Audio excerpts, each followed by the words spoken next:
안녕하세요. 맥키네치 투자 클럽입니다. 셀트리온 오늘부터 추가 자사주 매입이 있는데요. 132,283주가 장중 신청되면서 지금 체결이 되고 있습니다. 셀트리온 헬스케어의 브라질에서 램시마 관련되는 수주 소식도 나왔습니다. 자, 불법 공매도 관련해서 이제 지금 조사가 들어가고 있는데요. 추가적으로 글로벌 IB, 그러니까 투자은행이죠.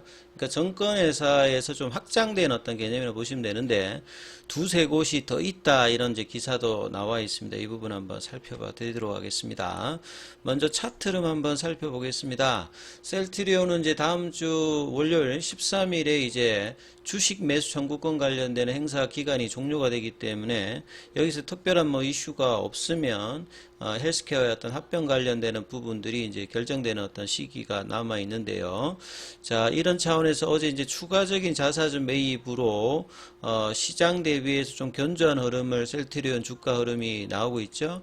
분봉상으로 살펴보시게 되면 아침에 갭다운이 되어서 15만 7천 원에 시작이 되었죠. 새벽에 마감되었던 뉴욕 증시가 제롬 파월 연준 의장의 매파적 발언이 나오면서 하락을 했던 영향인데요.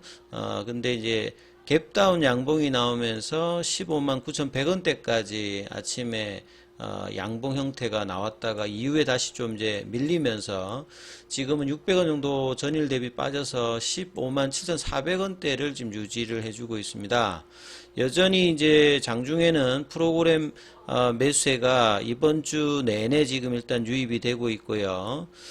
거래원 순간 거래량에서 살펴보면 이 메릴린치나 시티, 뭐 JP 모간 이런 쪽에서 이제 매수세가 일단 유입이 되면서 5일선 지지 흐름들이 계속 유지되고 있습니다. 그래서 오늘 주가에 따라서 이 파라볼릭자가 바뀔 수도 있는 어떤 입장이거든요. 왜냐하면 주가가 파라볼릭자라고 하는 게 이제 기간 대비해서 주가 상승의 어떤 속도가 어떻게 되느냐. 그러니까 이제 주가가 안 빠지더라도 속도가 느려지게 되면 마치 이제 가속도가 줄게 되면 방향이 바뀌거든요. 그래서 오늘 주가와 이제 다음 주 월요일 주가에 따라서 이게 양봉이 어느 정도 나와줘야 이 추세 지표 자체가 계속 유지가 되는데 거의 지금 10월 달부터 해가지고 한 달 가까이 지금 넘게 상승 추세가 단기적으로 지금 나와 있는 상태거든요. 이 부분들이 이어지기 위해서는 양봉의 어떤 흐름들은 그러니까 16만원 돌파가 좀 필요한 어떤 구간들이죠. 그리고 이제 주봉상에서는 보시게 되면 셀트리온 주가가 이제 3주 동안 연속으로 상승 추세 흐름으로 10월 달에 13만원대에서 지금 거의 한 16만원 부근이니까 저점 대비해 가지고는 한 이제 3만원 정도 어떤 상승 흐름들이 나와 있는 상태죠. 그래서 이 흐름들이 지속되면서 이 3분기 실적이라든지 합병 이후에 이제 기대감으로 주가가 추가적인 어떤 상승 흐름을 갈 수 있는 어떤 구역으로 계속 이제 올라오고 있습니다. 그래서 6월 달에 이제 이 16만원대 중반 이 가격을 이제 넘어가야 그동안 이제 한 4개월 넘게 바닥권에 있는 주가가 이제 단기적으로는 정상적인 위치로 가는 거고요. 월봉상에서는 이제 20만원권이 이제 2년 동안에 진행되고 있는 장기 바닥권을 벗어난 어떤 가격이니까 여기에 어떤 흐름들이 일단 굉장히 뭐 중요하다 이렇게 보셔야 되겠죠. 자, 기사 관련되는 부분 살펴봐 드리면 헬스케어 쪽에서 이제 램시마 관련해서 브라질의 이제 정부 입찰 관련해서 3년 연속으로 이제 낙찰을 받았다 이런 어떤 이제 기사가 나왔습니다. 그래서 헬스케어가 브라질 연방 정부가 이제 실시하는 인플렉시망 성분 의약품 입찰에서 램시마가 이 3년 연속 낙찰을 받았다는 소식이죠. 그래서 내년 상반기에 이 바이아라고 이제 도주의 개념은 바이아는 이제 이 그 약병에 들어있는 부분들을 병에 들어있는 부분들을 이제 바이알이라고 하고요.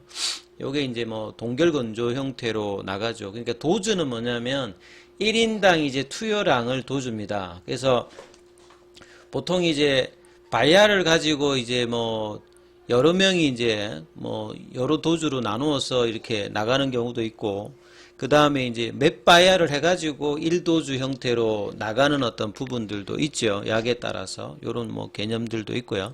자, 브라질 인플렉시맘 이제 성분 의약품 시장의 60%는 연방정부 물량인데, 셀트리온 헬스케어가 2년간 여기 이제 단독으로 일단 공급을 해왔고, 이제 3년 동안 이제 연속으로 이제 이번 또 낙찰을 받았다는 소식이죠. 그 외에 이제 주정부가 진행하는 입찰에서도 수주를 계속 이제 이어가고 있고요. 이 중남미 쪽에서는 이제 브라질이 가장 큰 시장이고, 브라질에서 어떻게 되냐에 따라서 이제 주변에 뭐 이 페루라든지 콜롬비아, 칠레 쪽에도 영향을 주거든요. 그래서 이제 올해 7월 달에 이제 브라질에서 렘시마 SC 같은 경우에도 출시를 했고, 내년도에는 이제 유플라이마와 이 아바스틴 바이오시밀러인 이제 베그젤마까지도 출시를 앞두고 있다, 이렇게 보시면 돼요. 그래서 아침에 요 기사들이 많이 나왔죠. 그래서 연방정부 물량하고 주정부까지 합하면 렘시마의 점유율이 80%니까 뭐 거의 이제 인플시만 계열의 어떤 의약품 쪽에서는 거의 뭐 독점적인 어떤 지위를 셀트리온이 중남미에서 보여주고 있다, 이렇게 보셔야 됩니다. 자, 그리고 이제 사실 이제 공매도 금지 이후에 최근에 어떤 이슈에서 가장 중요한 것이 이제 불법 공매도 관련되는 부분. 여기에 이제 가장 공매도의 어떤 수급상으로 영향을 받았던 게 뭐 대표적인 제약바이오 중에서 뭐 셀트리온이잖아요. 그래서 이번 이제 공매도 금지가 내년 6월 달까지 있으면서 지금 제도 개편이라든지 전수조사를 통해서 불법 공매도 관련되는 부분들에 대한 어떤 확실한 어떤 이제 조치를 취하는 부분이 굉장히 중요하죠. 그래서 이 새벽에 나왔던 기사인데요. 불법 공매도 관련해서 의심되는 이제 글로벌 투자은행 두세 곳이 더 있다, 요렇게 지금 이제 포착해가지고 조사 중이라는 어떤 이야기들이 나오고 있습니다. 이 김혜영 금융감독원 공매도 특별조사단장, 이분 같은 경우는 이제 현업에서 이제 실제로 이제 경험이 있는 분이니까 이 뭐 거래 자료를 통해서 보면 정황 판단들이 뭐 빠르다, 이런 어떤 취지로 이번에 또 조사 사항을 지금 밝혔는데요. 그래서 홍콩 소재 글로벌 IB 두 곳의 고의적 불법 공매도 첫 번째 적발 이후에 추가적인 어떤 불법 행위 정황이 파악돼서 지금 조사를 하고 있다, 이렇게 봐야 되겠습니다. 자, 글로벌 IB들 같은 경우에는 대부분 한국 시장에서 공매도 거래를 하고 있다. 근데 글로벌 IB라고 하는 것 자체가 이제 투자은행이죠. 뭐 우리 국내에서 이제 공매도 잔고에 대부분 나타나는 뭐 이 JP모건이라든지 골드만삭스, 메릴린치, 뭐 도이치방커, 뭐 이런 것들인데요. 자, 이 글로벌 IB들이 이제 단순히 이제 위탁 매매 브로커를 하는 게 아니라 국내에서 이제 증권회사들이 아니라 IB들이 주로 하는 것 자체가 이 프라임 이제 브로커러지 서비스를 하거든요. 그러니까 전 세계에서 공모펀드보다 규모가 크고 여기에 이제 레버리징을 많이 써가지고 절대 수익을 추구하는 헤지펀드라든지 사모펀드 계열의 전략들이 대부분 롱숏이라든지 레버리지를 일으켜가지고 숏 위주의 어떤 전략들을 하기 때문에 이 주식의 어떤 대차라든지 스왑 거래라든지 이런 부분들이 굉장히 중요하죠. 그러니까 여기에 이제 수수료를 많이 받는 글로벌 IB들 같은 경우에는 이제 국내에서 전략을 할 때 이 공매도 전략들이 굉장히 중요하고, 그렇기 때문에 이 글로벌 IB들이 이제 자체적으로 물량이 있으면 그러니까 글로벌 IB들이 최종적인 어떤 이제 공매도의 어떤 몸통이 아니고요. 따로 이제 헤지 펀드들이 있는데 얘네들이 이제 자기 어떤 이제 전략들을 노출시킨다든지 포션을 드러내면 안 되기 때문에 이런 어떤 이제 IB를 통해서 그 숨겨져서 이제 하는데, 글로벌 IB들도 물량이 없으니까 국내에 있는 어떤 이제 증권사라든지 아니면 뭐 이런 데서 이제 물량을 빌려와야 되겠죠. 스왑 거래를 통해서. 이제 이런 차원인데 이제 최근에 이제 홍콩에서 이제 드러났던 문제점이 결과적으로 보면 이제 어떤 거냐면, 이 불법 이제 공매도 관련되는 부분에서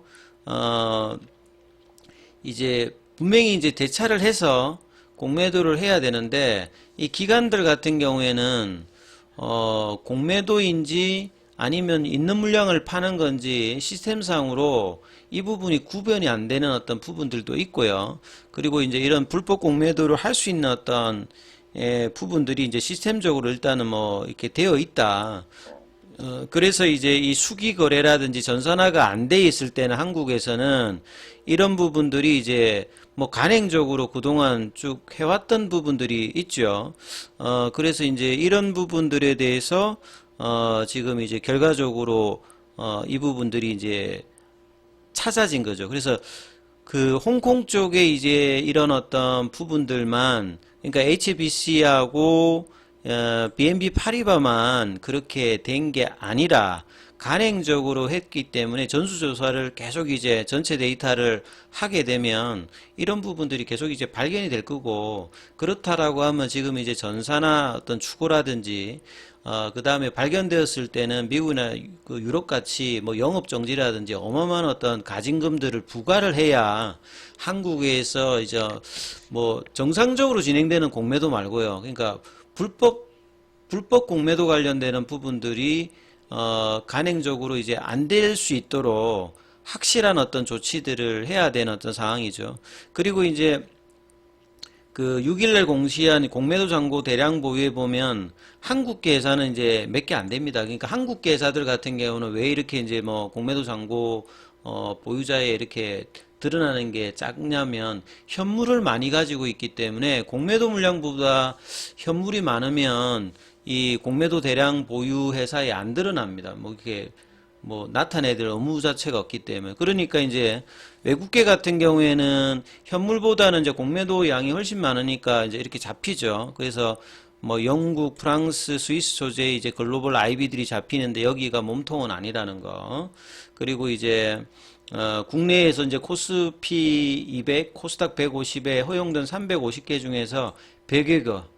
그러니까 뭐 셀트리온이나 이런 어떤 종목들도 여기에 해당된다라고 봐야 되겠죠. 그래서 이 공매도 관련되는 부분들이 정상적으로 이제 주가가 너무 과도하게 올라갔을 때 공매도를 쳐가지고 이제 정상으로 하는 게 이제 공매도의 순기능인데, 이런 어떤 구조적인 어떤 부분에서 본다라고 하면 자기의 전략에 따라서, 예?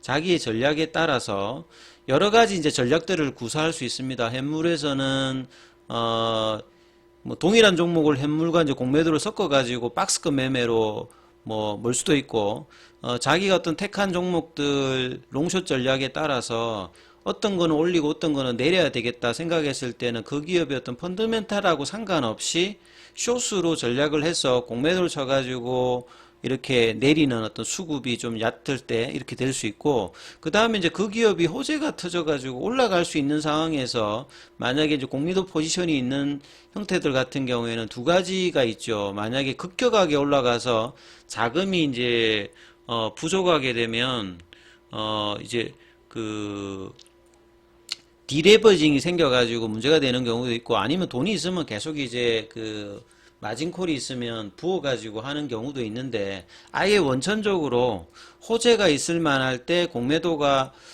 물량이 있을 때는 이제 그렇게 할 수 있겠습니다. 물량이 없을 때는 이렇게 불법 공매도를 해가지고 미리 이제 전산상으로 매도를 확 때려버리는 거죠. 때려가지고 올라가는 어떤 싹을 어떻게 싹둑 잘라버리는 형태. 이게 사실 이제 최근에 이제 국내 기관들도 어제 오병영 연구원이 뭐 이야기했습니다만, 펀더멘탈보다는 수급 이슈로 빠지는 어떤 부분들, 단순히 이제 정상적인 공매도뿐만 아니라 불법 공매도가 끼어가지고 주가를 누르는 흐름들이 많죠. 셀트리온 같은 경우는 작년도에 이제 20만 원 넘어갔을 때도 이렇게 밀리고, 뭐 국민연금도 뭐 매도를 하고 있습니다만, 이런 어떤 부분들이 구조적으로 수급상에서 있는 부분들이 있기 때문에 어떤 이제 뭔가 올라갈 만한 항상 빠짐이니까 정상적인 또 수급들도 강하지 않으니까 신규 매수세가 안 들어온 어떤 영향으로 해서 주가가 장기적으로 저평가의 어떤 위치에 있는 부분으로 된다, 이런 어떤 부분이죠. 그래서 결과적으로 보면 이제 뭐 두세 곳이 아니라 충분히 더 많이 나와서 이 제도 개선을 해야 되는 어떤 흐름, 그리고 이제 거기까지 제대로 이제 하기 위해서 내년 6월 달이 아니라 뭐 기간이 연장이 되더라도 이것은 확실하게 시스템을 갖추어서 증시가 펀더멘탈이 좋은 회사는 정상적인 밸류를 유지하고, 그 다음에 회사가 성장성이 도모되면 적정 가치에 있는 어떤 흐름으로 시장이 되어야 이 정시에 참여하는 어떤 개인 투자자들도 좋은 기업에 투자를 하게 되고, 셀트리온 같은 경우에도 이런 어떤 이제 과도한 어떤 밸류에이션 대비해서 낮은 어떤 가격에서 벗어나는 어떤 계기가 되지 않을까 싶습니다. 자, 이 부분 참조하시면서 판단해 보시기 바라겠습니다. 여기까지 하겠습니다.